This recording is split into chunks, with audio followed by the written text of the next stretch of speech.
What's going on, guys? You're with Tech, and welcome back to Storytime. Today we actually have two different grinding montages into one because the second one is literally like 5 minutes long, so I figured I'd just throw it in there at the end. But before we start today, I want to take a second to appreciate how shitty YouTube's inbox system is. Ever since they changed to this new Google Plus inbox, instead of the old one, it is complete crap. Like, literally messages just disappear and reappear whenever they want. Like, I was just looking in my inbox, there was a message I wanted to read, and all of a sudden it's just gone. I refresh my page, and all of a sudden it's there again.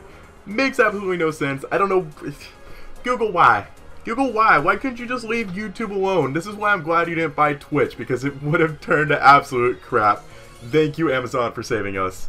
Anyways, let's get started with today's story time. I believe we only have one story, but it's actually a pretty interesting one. And I believe, did she say that I could, yeah, she said I could say her name. This is actually from one of the more popular commenters we have in our channel. She always leaves these really long, thought-out comments, and everyone, like, seems to know her relatively well. And it's actually Megan Woodrow. So she leaves pretty much comments on, like, every video, just always really thoughtful and stuff. And she sent in a story, and it's actually a pretty interesting story, so I thought I would share it with you guys.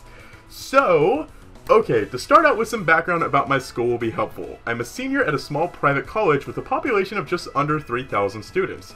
My college is also right next to Lake Michigan, and when I say right next to the lake, I mean like 300 feet away and you're at the water's edge. Though we're pretty close to the water, the campus is located on a small rocky cliff that is about 20 to 40 feet above the water, and below is a small rocky beach. The campus is also just one long street with housing and classroom buildings on each side, except for the library. Our campus library has a clear view of the water and rocky cliff edge. The only thing between the library and the lake is the road, some grass, and a regular sized iron fence, and a 20 to 40 foot drop off to the rocky cliff and rocky beach. Now here's where the story truly begins. One day during this past fall of 2014, I noticed a bunch of students in campus security gathering around a fence near the water's edge, located directly in front of the library. Everyone was looking out towards the lake. I went to investigate, and as I approached, I heard this unbelievable string of events fall into place. Apparently, there's been an unusual man using our campus library. The library may be on campus, but it's open to anyone during the day. Anyways, this man was gathering a lot of attention and concern from my fellow students and campus faculty while using his laptop on the main floor in the building, in general view of almost everybody who was in the library. Apparently, he was pleasuring himself to some porn that he had on his laptop in a public place on a Christian private college campus in front of everyone and anyone. This of course upset some people, so the campus security was called to investigate and remove the man from the library and campus. Well, the security showed up and asked for the ID from the man. He flipped out, grabbed his laptop, and ran out of the library.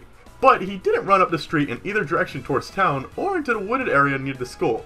No, he ran out of the library, across the street, across the small grassy patch of field, towards the iron fence, jumped the iron fence, and fell/slid down the 20-40 foot rocky cliff down below, and landed on the small rocky beach that leads to Lake Michigan.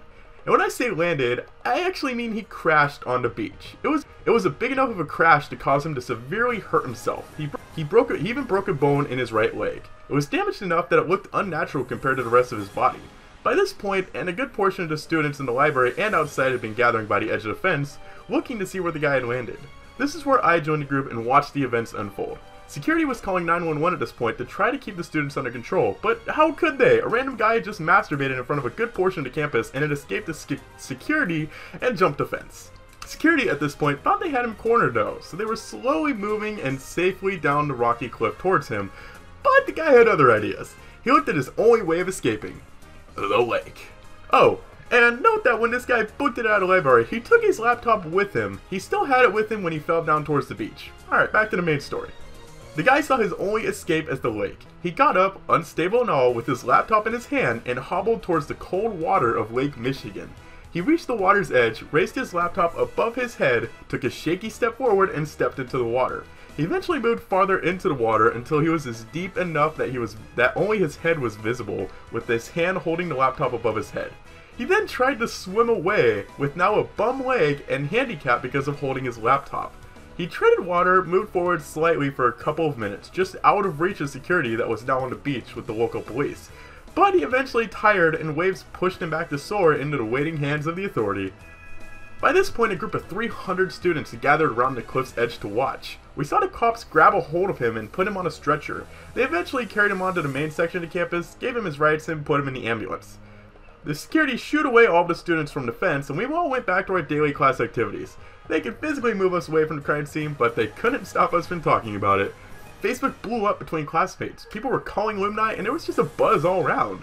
That was one of the most exciting and weird things to ever happen to us at college. And throughout all the conversations and updates, the weird guy gained a name. He would forever be known from this day as Fappy Jenkins.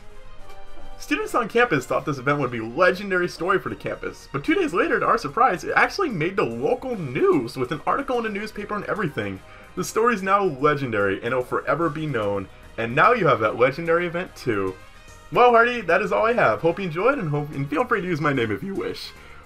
That's quite an exciting story. Like, wow, what an adventure of Fappy Jenkins. Thank you very much for sending this in. And of course, if anybody else out there has some legendary or exciting stories they'd like to send in, please feel free to send them to my YouTube inbox. That's if YouTube actually allows me to see them. I'd say send them to me on Twitter or whatever, but it's harder for me to keep track of everything, so it's kind of nice with YouTube. When it actually works, it all keeps it in one place.